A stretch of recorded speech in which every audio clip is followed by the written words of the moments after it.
बिस्मिल्लाहिर्रहमानिर्रहीम अस्सलाम वालेकुम। आज मैं आपके लिए बहुत ही ज़बरदस्त बीफ के सीख कबाब की रेसिपी लेकर आई हूँ। बहुत ही सॉफ्ट, बहुत ही जूसी और मॉइस्ट बनकर तैयार होते हैं। इनको हम बिल्कुल डिफरेंट तरीके से बनाएंगे बग़ैर कोयलों के। और इतने सॉफ्ट कैसे बनेंगे और इसमें कौन से स्पेशल मसाले डाले जाएंगे कि बिल्कुल बाज़ार जैसे बनेंगे। खुशबू से बिल्कुल लगेगा ही नहीं कि आपने इनको घर पर बनाया कि बिल्कुल बाज़ार के कबाब लेकर आए हैं। तो उसके लिए पूरी वीडियो में बहुत सी टिप्स होंगे जो आपने वीडियो को पूरा देखना है, स्किप नहीं करना, ताकि आप ये ऐसे मज़ेदार सॉफ्ट और जूसी कबाब घर पर बना सकें। तो बगैर देख के अपनी रेसिपी को शुरू कर लेते हैं और देख लेते हैं हमने इन कबाब को किस तरीके से बनाना है। तो इसके लिए मैंने यहाँ पर 1 kg यानी 1 किलो बीफ का कीमा लिया, जिसको मैंने 2-3 बार मशीन से निकलवा लिया। मैंने यहाँ पर थाई वाले गोश्त का कीमा करवाया, यानी जो हम निहारी बनाते हैं वो वाला गोश्त। उसमें काफ़ी चर्बी भी होती है, काफ़ी सॉफ्ट और जूसी होता है, उससे कबाब जूसी बनते हैं। अगर आपके पास नहीं है तो आप कोई सा भी कीमा ले सकते हैं। और साथ मैंने इसके तकरीबन 100 ग्राम चर्बी भी ली है। वाइट वाला पीस आपको नज़र आ रहा है, इस तरह की जो सख्त वाली चर्बी होती है वो भी मैंने साथ में डलवा कर पिसवाई है। अब इस कीमे में क्या करेंगे, 1.5 टेबलस्पून डालेंगे नमक और 1/4 टीस्पून डालेंगे बेकिंग सोडा। ठीक है, बेकिंग सोडा क्या होता है, इससे कबाब हमारे जुड़े रहते हैं और गिरते नहीं हैं।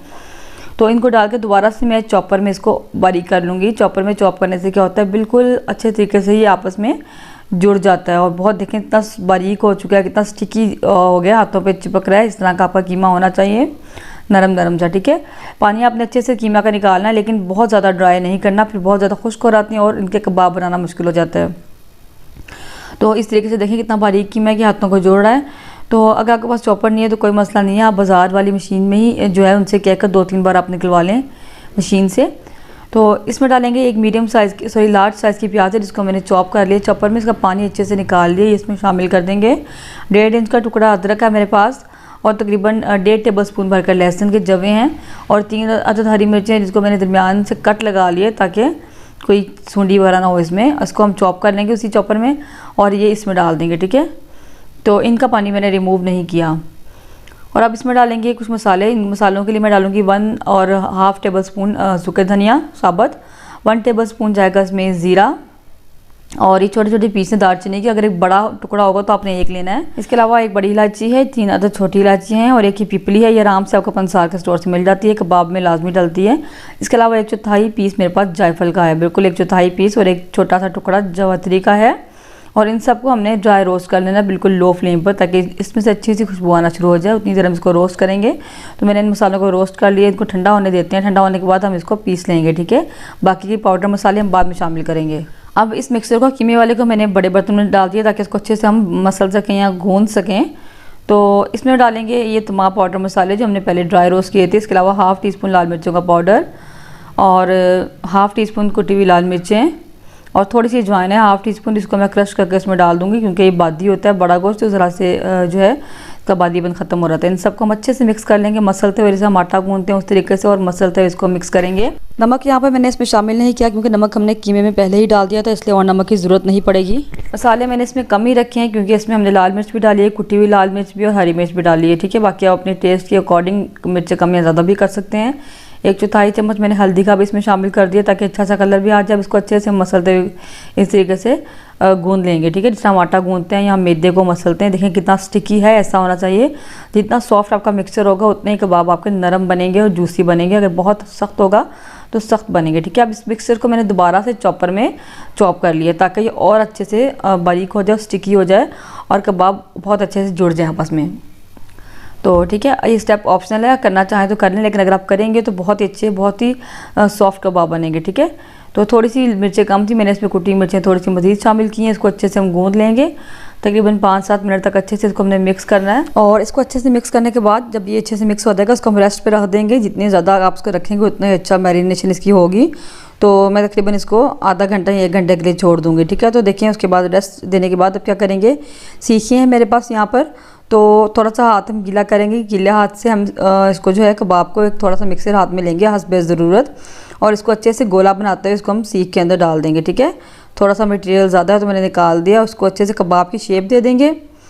तो इवनली आपने प्रेस करना है, बिल्कुल बराबर हर जगह से होना चाहिए। दबाते हुए अपने अच्छे तरीके से इसको जो है ना सीखों पे लगा देना। इसके किनारे आपने अच्छे तरीके से बंद करने हैं ताकि ये उतर ना जाए। ठीक है, और उसके बाद उंगलियों से आप इस तरीके से शेप दे देंगे। तो इस तरह हमने एक सीख पे लगा लिया कबाब। इसी तरीके से एक और सीख भी बनाकर तैयार कर लेते हैं। तो हाथों को पहले गीला कर लें ताकि कबाब हाथों से चिपके नहीं, और उसके बाद इस तरीके से जो है इसको हम सीख पे लगा लेंगे। इसी तरीके से हम साथ साथ कबाब बनाते रहेंगे। और यहाँ मैंने रखा हुआ है एक देसी में पानी, इसको हमने गर्म कर लिया। इसको हमने पहले स्टीम देनी है ताकि जब हम इसको निकालें इसमें सीखों में से तो इसकी शेप ना ख़राब हो, ठीक है। और चूँकि ये बीफ के कबाब हैं इसलिए हम पहले इनको स्टीम करेंगे, उससे आधे पक जाएंगे, उसके बाद इसको फ्राई करना आसान होगा और ये अच्छे से पक जाएंगे, ठीक है। तो तकरीबन 5-7 मिनट बाद हम इसको चेक करेंगे। इसको मैंने ऊपर से कवर भी कर दिया किसी बर्तन से जो गहरा हो ताकि कबाब के साथ टच ना हो, ठीक है। उसके बाद साइड चेंज कर देंगे, फिर दोबारा रख देंगे। तो 5 से 10 मिनट तक इसको हमने स्टीम करना है। और इस तरीके से देखिए आपने थोड़ी देर बाद चेक करना है तो ये अच्छे से स्टीम हो चुके हैं। जो इसकी चर्बी है ना वो मेल्ट होकर नीचे गिर रही है, आप देख सकते हैं। तो कबाब हमारे अच्छे से स्टीम हो चुके हैं। अब इनको हम निकाल लेंगे और इसी तरीके से मैं साथ साथ कबाब बनाती रहूँगी, उनको इस तरीके से मैं स्टीम करती रहूँगी। अब देखिएगा ये बहुत इजीली निकल आएंगे, उनकी शेप बिल्कुल ख़राब नहीं होगी। बहुत आसान तरीका है कबाब को फ्राई करने का, बग़ैर जो है ना कोयलों के, इसको बनाने का बहुत आसान तरीका है।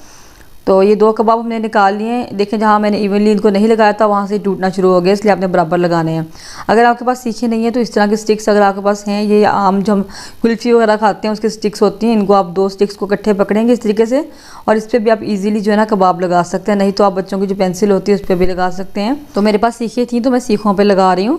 तो इस तरीके से देखिए सारे कबाब हम बनाते जाएंगे, एक दफ़ा बनाकर रख लेंगे, स्टीम करके रख लेंगे, उसके बाद हम इनको फ्राई करेंगे, ठीक है। तो कच्चे जब कबाब हम निकालते हैं तो उसकी शेप भी ख़राब हो जाती है और अंदर से जो इसका निशान होता है वो निकल आता है। इस तरह स्टीम करने से ईजिली बाहर आ जाएंगे। तमाम कबाब हमने स्टीम कर लिया। अब इसको हमने फ्राई करना है। उसके लिए मैंने एक पैन में तकरीबन 3 से 4 खाने के चम्मच कुकिंग ऑयल या घी डाला है, आप चाहें तो कुकिंग ऑयल डाल लें। इसको गर्म करेंगे और इन पर इन कबाब्स को हम रख देंगे। इसको हमने लो फ्लेम पर फ्राई करना है क्योंकि अभी हमने इनको आधा पकाया है और 50% हमने इसको और पकाना है। तो लो फ्लेम पर हम इनको हर तरफ से कलर दे देंगे अच्छा सा और इसको पकाएंगे ताकि अंदर तक अच्छे से पक जाएं, ठीक है। लेकिन चूँकि आधे पहले पके हुए तो जल्दी बन जाएंगे। तो थोड़ी थोड़ी देर बाद एक साइड से कलर चेंज हो जाएगा तो उसको हम जो है ना पलट लेंगे, ठीक है। इस तरीके से हम इसको फ्राई कर लेंगे, अच्छा सा गोल्डन कलर इसको हम दे देंगे। तो ये बहुत ही सॉफ्ट, बहुत ही जूसी बनकर तैयार होते हैं। इनको आपने ज़रूर रेसिपी को फॉलो करना है। तो देखें ये कबाब हमारे बन चुके हैं। इसी तरह से बाकी के तमाम कबाब भी हम फ्राई कर लेंगे। देखिए माशाल्लाह कितना ज़बरदस्त इन पर कलर आया है। इससे ज़्यादा आपने नहीं पकाना, एक तो ज़्यादा जो है ना बहुत डार्क हो जाएंगे, अच्छे नहीं लगेंगे। और ये पक चुके हैं क्योंकि हमने इसको लो फ्लेम पर पकाया है, अंदर तक ही गल चुके हैं बहुत अच्छे से।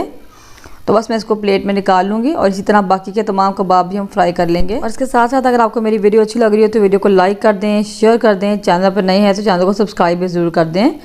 तो इसी तरीके से बाकी के सारे कबाब भी हम फ्राई कर लेंगे। तो देखिए मैंने तमाम कबाब बनाकर फ्राई कर लिए हैं। तो बहुत ही मज़े के, बहुत ही सॉफ्ट, बहुत ही जूसी बने। तो इसको आप भी बनाकर ज़रूर ट्राई कीजिएगा। मुझे उम्मीद है कि रेसिपी आपको ज़रूर पसंद आएगी। तो इसको मैं आपको तोड़कर भी चेक करवाती हूँ। तो बिस्मिल्लाहिर्रहमानिर्रहीम इसको चेक कर लेते हैं। तो देखिए बहुत ही सॉफ्ट, देखिए आप देख सकते हैं कितनी जल्दी कितने आराम से टूट गए हैं, बहुत ही जूसी बने और मसाले भी बिल्कुल परफेक्ट इसके अंदर, बिल्कुल बाजार जैसे बने। इसको आप ज़रूर बनाकर ट्राई कीजिए, मुझे उम्मीद है इंशाल्लाह आपको ज़रूर पसंद आएंगे।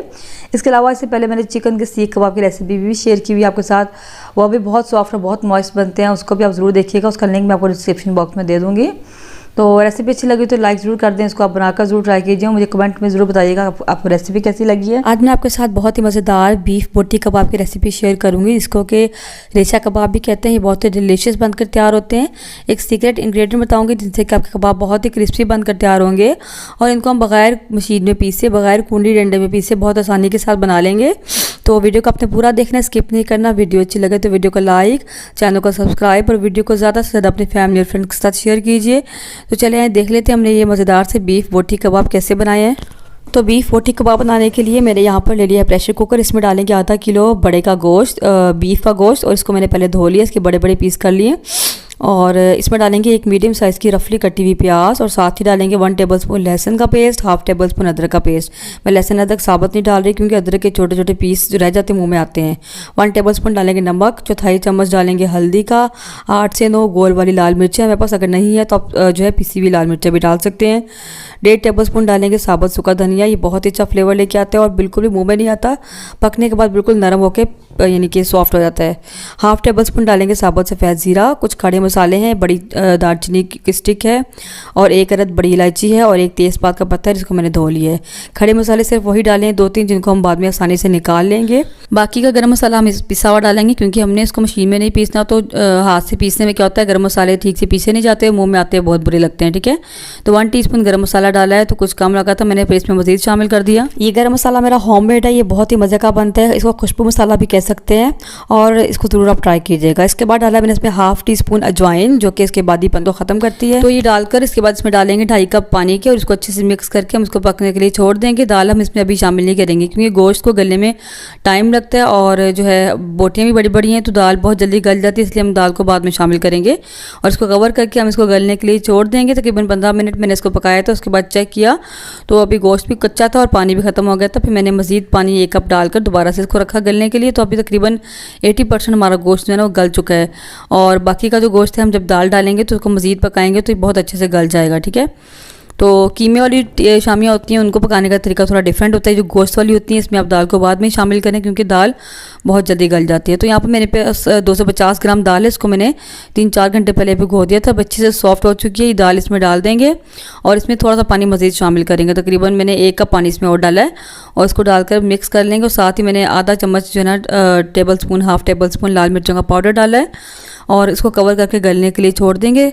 और ये डिपेंड करता है आपकी दाल पर, कुछ दाल जल्दी गल जाती है, कुछ को टाइम लगता है, तो जितनी देर में आपकी दाल गल जाए। तो देखिए यहाँ पर मैंने प्रेशर कुकर खोला है तो दाल बिल्कुल गल चुकी है अच्छे से, पानी बिल्कुल खुश्क हो चुका है। हमें बिल्कुल पानी ड्राई नहीं करना, थोड़ा सा पानी इसमें मज़ीद डालकर और इसको मिक्स करेंगे। तो अगर आपका पानी पहले से थोड़ा सा मौजूद है तो फिर आप पानी इसमें नहीं डालें और अगर नहीं है बिल्कुल ड्राई है थोड़ा सा पानी इसमें डालें ताकि थोड़ा जूसी हो, क्योंकि ठंडा होने के बाद बहुत ज़्यादा खुश्क हो रहता है। देखें दाल बहुत अच्छे से गल चुकी है, इसमें से हमने खड़े मसाले निकाल लिए यानी तेज़पत्ता और बड़ी इलायची और दालचीनी हमने निकाल लिए। देखिए पानी इसके अंदर थोड़ा थोड़ा सा है, ज़रा जूसी सा हो गया, तो थोड़ा सा मैंने इसको गर्म कर लिया ताकि कच्चापन पानी का ख़त्म हो जाए। उसके बाद हम क्या करेंगे, गरम को इस तरह घोटने की मदद से घोट लेंगे। इस तरह का घोटा हर घर में मौजूद होता है, तो अगर ये घोटा नहीं है तो इस तरह का पोटैटो मैशर यानी जिसे आलू मैश करते हैं वो तो आपके पास होगा, इस तरीके से इसको आप मैश कर लें। ठीक है, तो दाल बहुत अच्छे से गली हुई है और गोश्त भी बहुत अच्छे से गला हुआ है तो ये बहुत आसानी से मैश हो जाएंगे।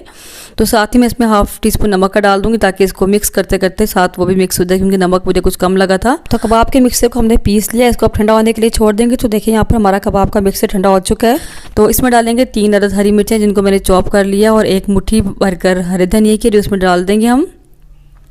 और इसके अलावा डालेंगे आधी मुट्ठी पुदीना है, इसको मैंने पहले से काट कर नहीं रखा, ये ब्लैक हो जाता है तो फ्रेश इसको जब डालना होगा उस वक्त धोएंगे। उसके बाद मैंने काट लिया और अब इसमें डाल देंगे। ठीक है, बारीक बारीक मैंने चॉप कर लिया, इसको भी इसमें शामिल कर देंगे।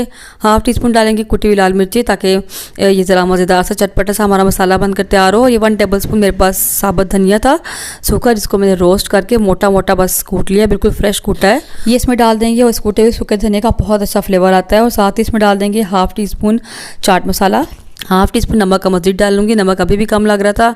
1/2 टीस्पून इसमें मैंने डाला है थोड़ा सा ज़ीरा, कूटा हुआ ज़ीरा, 1 अदद अंडा शामिल किया इसमें और 1/2 टीस्पून लाल मिर्चों का पाउडर। आप देख लीजिएगा आपको मिर्चें कितनी चाहिए उसके मुताबिक आप डाल लें। अब एक सीक्रेट इंग्रेडिएंट डालेंगे जिससे कि हमारे कबाब बहुत ही क्रिस्पी बनकर तैयार होंगे। तो इसमें मैं डाल रही हूँ 2 टेबल स्पून कॉर्नफ्लोर के और इसको डालकर इन सब चीज़ों को डालकर हम अच्छे से मिक्स कर लेंगे। ठीक है, तो देखिए यहाँ पर मैंने कबाबों का मिक्स करके तैयार कर लिया। अब इसके कबाब बना लेंगे, तो अपनी पसंद के मुताबिक आप हाथों में ले लीजिए थोड़ा सा और इस तरीके से इसको पहले गोल करें, उसके बाद इसको दबाते हुए इसका जो है कबाब बना रहे हैं। ठीक है, आप जिस भी शेप में चाहें, जिस भी साइज़ में चाहें आप बना सकते हैं। तो इस तरीके से कबाब बनाकर इस तरह रखते जाएंगे प्लेट में। तो मैं सारे कबाब बना लेती हूँ और फिर आपको दिखाती हूँ। ठीक है, इसी तरीके से बहुत इजीली कबाब बन जाते हैं। आपने थोड़ा सा मटेरियल लेना है, इसको गोल करना है अच्छे से, उसके बाद दबाते हुए इजीली आपने इसका कबाब बना लेना है और हर तरफ से बराबर कर लेना है। तो देखिए यहाँ पर सारे कबाब हमारे बनकर तैयार हो गए। आप चाहें तो उसको फ्रीज़ भी कर सकते हैं, एक लेयर लगाकर ऊपर प्लास्टिक की शीट डालें, उसके ऊपर इसको दूसरी लेयर रखें, उसको फ्रीज़ कर लें और उसके बाद इसको आप किसी बॉक्स में डालकर फ्रीज़ कर सकते हैं, सेव कर सकते हैं। अब इसको फ्राई कर लेते हैं। फ्राई करने के लिए मैंने एक पैन में जो है घी डाल लिया, ऑयल या घी कुछ भी डाल लें और इसको बगैर अंडा लगाए हम बहुत ईजिली फ्राई करेंगे, बिल्कुल भी टूटेंगे नहीं, बिखरेंगे नहीं और इसको हम दोनों साइड से गोल्डन ब्राउन होने तक पका लेंगे। तो देखें दोनों साइड से हमारे कबाब ब्राउन हो चुके हैं, इनको हम निकाल लेंगे प्लेट में। और अंडा अंदर डालने का ये फ़ायदा होता है कि इनको आपको बार बार जो ना हर दफ़ा तोड़कर ऊपर अंडा नहीं लगाना पड़ता, इजीली कबाब फ्राई हो जाते हैं। तो मज़ेदार से हमारे बीफ बोटी कबाब बनकर तैयार हैं। तो चूँकि हमने इनके अंदर कॉर्नफ्लोर डाला था तो ऊपर से बहुत ही क्रिस्पी बनकर तैयार होते हैं, बहुत ही ज़बरदस्त, और अंदर से बहुत ही जूसी होते हैं और बहुत ही डिलीशियस बनते हैं। तो मुझे उम्मीद है आज की रेसिपी आपको ज़रूर पसंद आएगी। इसको आप दही की चटनी के साथ या फिर केचप के साथ सर्व कर सकते हैं। और केचप मेरी होममेड है, इसकी रेसिपी मेरे चैनल पर मौजूद है, बहुत ही ज़बरदस्त बनती है। इसको भी आप ज़रूर बनाकर ट्राई कीजिएगा। तो रेसिपी पसंद आए तो लाइक और शेयर जरूर कीजिए, इस चैनल को सब्सक्राइब कर दें। मिलते हैं इंशाल्लाह किसी नेक्स्ट वीडियो में किसी नई रेसिपी के साथ। तब तक के लिए अल्लाह हाफिज़।